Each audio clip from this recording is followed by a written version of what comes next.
Hello, welcome again to Christian Meditation Prayer of the Heart. Thank you for joining us and for continuing to join us week after week as we develop this new series. Today, once again, we are going to have a teaching from Father Lawrence Freeman, Director of the World Community for Christian Meditation. Father Lawrence's teaching today is on stages of the journey. And let me just go straight to it now. This is called the levels of consciousness. Do enjoy it.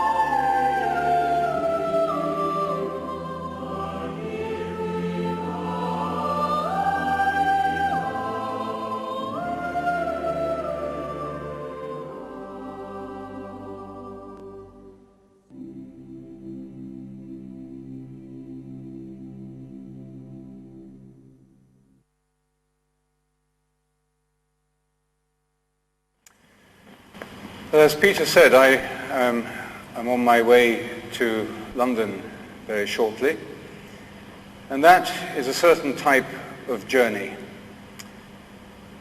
And we can measure that journey very simply at any point in the, whatever it is, 14 hours that I'll be on the plane. The computer on the plane will be able to tell us exactly how far we've gone and how much further we've got to go. We can say it's a journey which we can measure A to B. But the spiritual journey is not that kind of journey. We can't measure it because we can't measure the Spirit. Jesus said that the Spirit is like the wind. You can't see where it comes from or where it is going. You can feel it, you can experience it, but you can't measure it. But it is a journey, and like all journeys, it has a beginning. When we first begin anything, whether it's a new year, or whether it's a new job, or a new book, or a new project, when we begin something new, it's a very special moment. There's a special grace in the beginning of anything. And it's almost as if the whole journey is really somehow contained in the beginning, in potential, like a seed contains everything that it is going to grow into. It's very condensed, it's very concentrated, but it's there. And that's why the beginning of anything is very significant. And a time of hope, a time of enthusiasm. We often feel we can make a new start, and we put the past behind us. We set out with new vigor and new enthusiasm. And the same is true of meditation. Now, of course, quite a long spiritual journey has brought us to meditation. And that spiritual journey begins with our conception, with our birth, and with every stage of our human life. But I think that we can always remember very vividly the first time we meditated. I can certainly remember it. And then I can also remember the very first time I tried to meditate. And for quite a while after that, I was starting and stopping and starting and stopping. I was studying at university, and it's very difficult to get a regular discipline into my daily life. And because I'm a very undisciplined person and a very slow learner, I had to become a monk in order to complete my journey. But you don't have to be a monk in order to meditate, as you well know. But where we are all very similar is that we, I think, can remember the beginning of this journey. And it's very helpful when you're beginning any journey to have some kind of idea of where you're going. You may not be able to measure how far you've gone, and I'd like to talk this evening about how we can understand the journey of meditation in a spiritual sense. Because if we are aware of some of the stages that we will pass through, then it will help us to grow, to deepen, and maybe to give up less often. We begin somewhere, sometime. Let's say we begin here, this line. Somebody has taught us about meditation.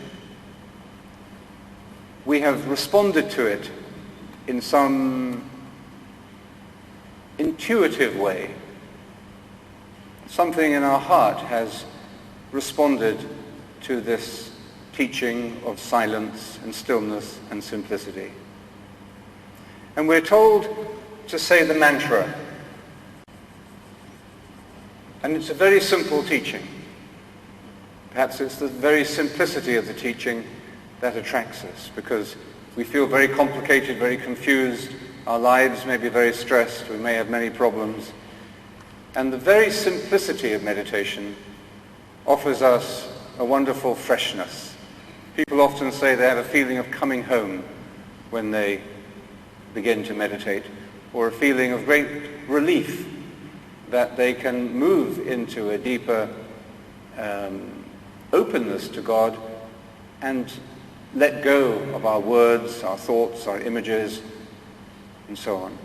So we begin perhaps with a certain enthusiasm, a certain gratitude, and hope, as we do with all beginnings. But then we discover almost immediately that it isn't quite as easy as we thought. It's very simple, but it isn't easy. And it's not easy because we are facing continual distraction. We're saying the mantra as well as we can, but we say it for maybe 2 seconds, and then we start thinking of the phone calls you should have made, the letters you should have written. You start thinking about what was on television last night. You start planning your day tomorrow. Or you may just be daydreaming. And that's quite a surprise and quite a discouragement to all of us, I think, because we thought that something as simple as meditation, as saying the mantra continually with faith and love, would be a little easier. But we discover it is not easy. And it's at this point that many people give up.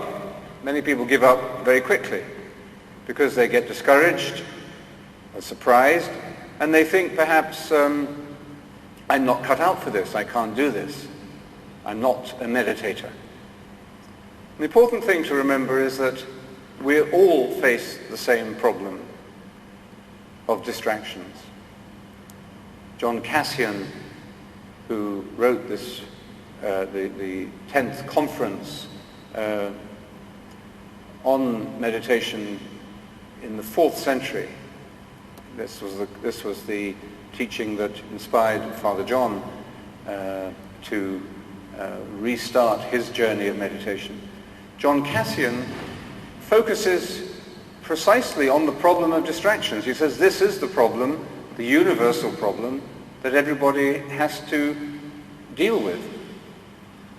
So it isn't very nice discovering that we are very distracted, but we're no different from anybody else.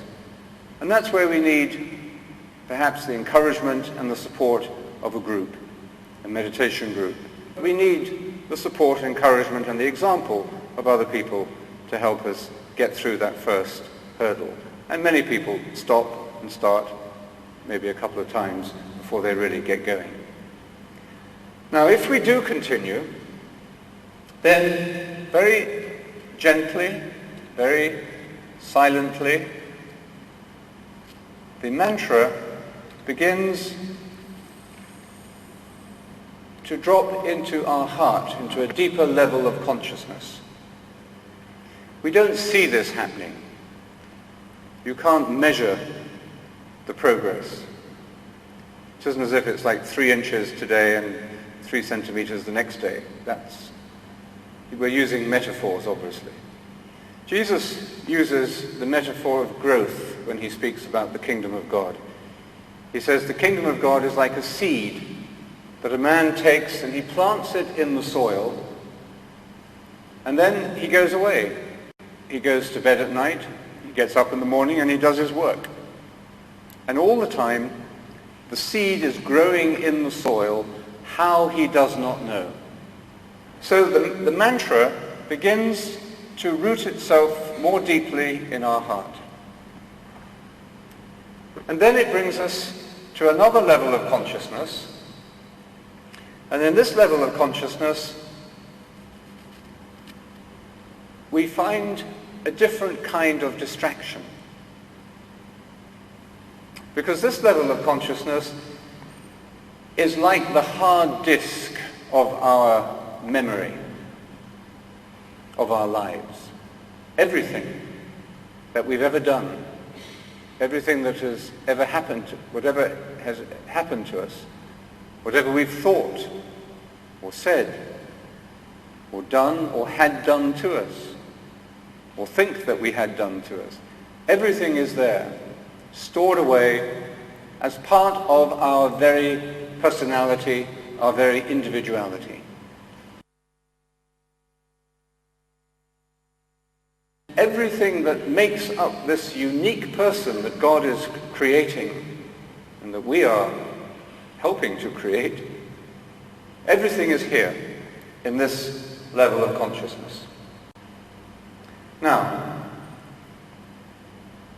everything is being integrated here because the purpose of life is to come to wholeness, so that everything that's happened to us fits in eventually to everything else.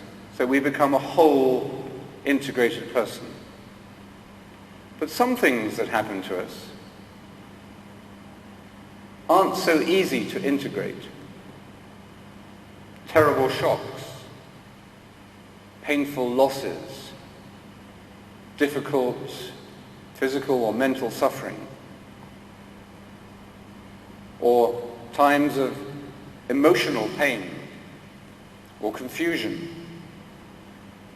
whether we're very little children, when we don't even understand what's happening, but we feel it. The child doesn't understand perhaps why it may not be receiving the love that it needs, but it feels the pain, and that may shape our personality for the rest of our lives. So everything is here. And some of these great, deeper experiences of life that shape us take a lot of time to integrate. What I mean is then that at this level of consciousness, there is a life, an unconscious life. And it's a very busy place down there, because a lot is being put together, healed. What about hurts that you've received? If you've ever felt betrayed by someone, they've hurt you very deeply. You find it very difficult to forgive.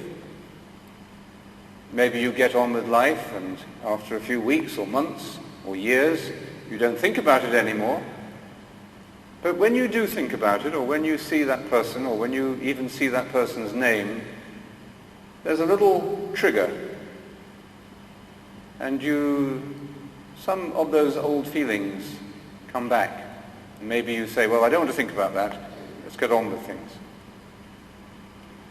Now, the healing work of prayer is going on at this level as well. And so some of the distractions that we find here will be emotional distractions that may be sometimes unexpected feelings of anger. You know, you sit down to meditate, you're thinking, I'm very peaceful and calm, and then suddenly you find yourself afterwards very irritable, very edgy, and you say to yourself, why am I feeling so angry? Or maybe it's a sadness, and you don't quite know where this sadness is. Not, terrible depression, but it's a sort of a lingering sadness or an old pain that you're not quite sure where it came from. Now, remember Jesus' teaching about the kingdom of God, the seed. Just leave it there. You don't have to dig it up every 5 minutes and look at it. We can trust. The whole of this journey is a journey of faith. We can trust that the healing is being done at this level, and therefore we can be prepared from time to time for some emotional pain or some emotional difficulties or just changes of mood. And we may not know exactly where this feeling of sadness or grief or anger or whatever is coming from. And maybe we don't need to. But if we do need to know, then we will know. And a particular memory will break into the surface of our consciousness. And we suddenly find ourselves thinking a lot about a particular relationship of the past or phase of your life, and you're sort of almost working it through without knowing it, but you're thinking about it a lot, and you don't quite know why, and maybe you have to ask yourself some questions or face some things that you didn't face before. And gradually it begins to be resolved or integrated. The important thing here is to keep saying the mantra. At this level of consciousness, the danger is that you give up because you think, up here, level 1, you think, I'm just too scatty, too distracted, too all over the place. And you give up. The danger here is a little different. The danger there is that you might become a little too interested in yourself. Because here there's a kind of soap opera going on. And it's the best of all soap operas because you wrote it, you act in it, and you were the audience. So the danger here is that we get too, over-interested or over-absorbed in our psychological process. What you need to think about, but don't interfere, don't dig up the seed continually. And again, this is where community and spiritual friendship will be very helpful to you. Remember, the journey of meditation, although it is a solitary journey, it is not a lonely journey. It is the end of loneliness. The journey of meditation leads us into community. And the experience of community, of spiritual friendship, a different kind of relationship than we're used to, different kind of friendship, but a real and deep and precious gift on our spiritual journey is this experience of spiritual friendship. And that also will be a very important way for us to deal with some difficulties at this level. Okay, so we keep going. We're still meditating. And now we're learning more and more to listen to the mantra as we say it. At this level, up here, you're saying the mantra with a lot of distractions, and it seems as if you have to make a lot of effort to keep coming back to it. At this level, it goes a little deeper, and it's as if you're sounding the mantra more in your heart. And then increasingly, we come to listen to it. And Father John said But it's when we begin to listen to the mantra that our journey is really beginning. So where do we go from here? The next level of consciousness that we run into is like a brick wall. And the cloud of unknowing says that the brick wall here is like the naked awareness of self, the naked awareness of ourself. It's as if here we just run into our own ego, our own self-consciousness. It's not good or bad, it's just a block. And we can't get through it on our own. The cloud of unknowing says that this is why here we experience the sorrow of existence.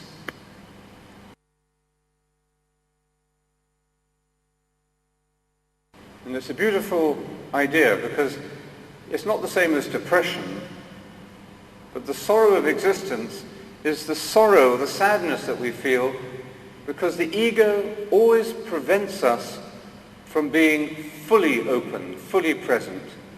The ego means that we can't give ourselves totally to another person or to God. So the ego is like a ball and chain in a way that prevents us from running, from being really free. It's that self-consciousness, that self-doubt, it's that little bit that we hold back even from the most loving relationships. So what do we do here as we meet this naked awareness of ourself? Well, by this time, we have learned to say the mantra in faith, more simply, even in the face of distractions, and the distractions, of course, continue, but we are now able to say the mantra with less effort, but more attention. We come to listen to it. So now we've learned the discipline of the mantra, and it's the discipline that will set us free. The purpose of any discipline is to lead us into liberty. So here we are at the brick wall. All we can do is to wait, to be present, to be faithful, and wait for grace. And then, quite unexpectedly, a brick comes out of the wall here. Maybe another brick falls out of the wall here. And then we see through the wall. The wall is still there, but we can see through it. We see there's something on the other side of this ego, that I actually have a greater potential for oneness, for union, for love, for giving myself, for being with others, for being with God, than I thought. It's just a little glimpse, but it's a joyful glimpse. And so, although on this side of the wall you have the sorrow of existence, on the other side you find the joy of being. So the little bricks fall out of the wall. And what are the bricks? Maybe a fear,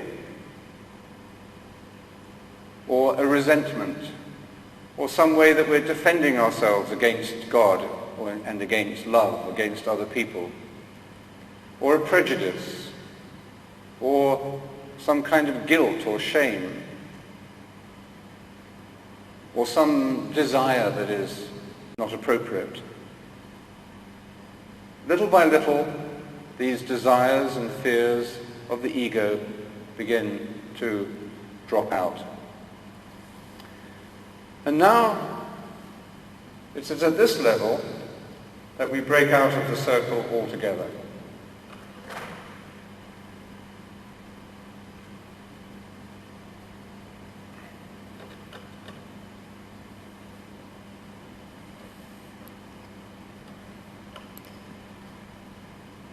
It is here that we move beyond the ego into the spirit, into our spirit. And the spirit, you remember, cannot be measured. It's boundless, it's free, it's loving, it's peaceful, it's joyful, and it takes many forms. Father John said that it is at this place in our journey that we, at the frontier of our identity, that we meet a guide. And we recognize this guide as the risen Christ. Of course, Jesus has been present to us at every stage of the journey, even up here with all our silly distractions, even here in our inner pain and loneliness, and here as we carry the daily cross of our ego. He's present to us.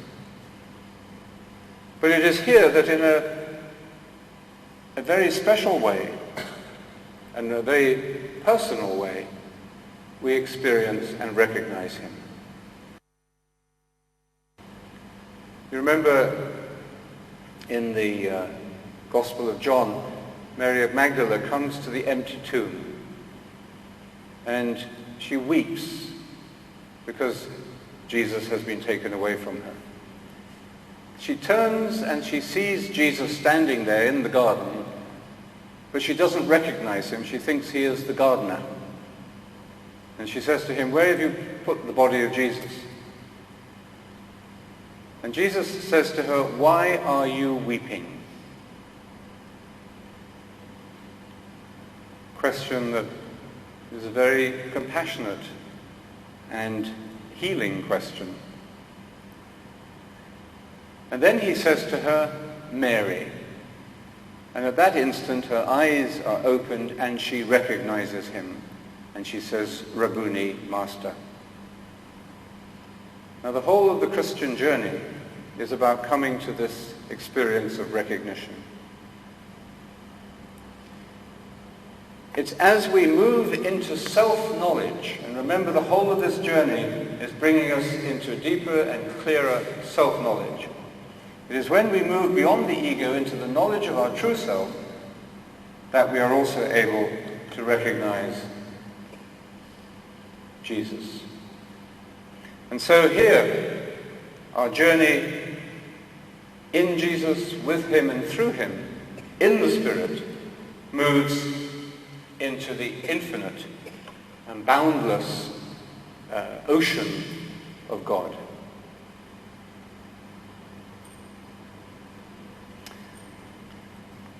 Now, the important thing to remember about this is that all of this goes on at the same time.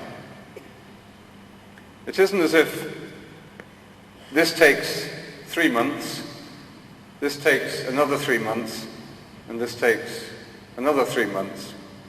It doesn't work like that. You can't measure it. That's why it's helpful to have other models of the journey as well. We could flip this around if it was a computer and give it a different sort of shape. So we're still distracted, of course. But maybe our distractions are a little less. Our mind is calmer. And also, we're not so worried about our distractions. We don't judge our meditation just by how distracted we are. And, of course, we will be integrating and healing our memories and our past experiences until the end of our lives, because new things are always going to be happening to us. But we will be learning increasingly that it is not by judging others that we resolve our conflicts or difficulties with them, but it is by forgiveness. It is here more and more that we learn the power and the meaning of forgiveness, and what it really means. And of course we will have an ego until the end of our lives. But the ego may be a little more under control, a little less of a bully, and a little more of a servant. Ego is important. We need a good ego. but we need the ego to be in its place. So all of this continues, even while this deeper opening of our being to the Spirit and a recognition of Jesus in daily life, we recognize Jesus at all these levels then. So we have to see that this is an organic process going on at different levels at different times. And each of us is going to have slightly different experiences at these different levels. But the purpose of this is simply to give you a sense of certain stages that we pass through that then have to be integrated and we move on. And there's a kind of a cyclical movement here too. But that there is a progressive movement. And in the Christian vision, it is into union with the person of Jesus, in a loving, faith-filled union, and then going with him on his journey in the Spirit to the Father, the boundless mystery of life itself.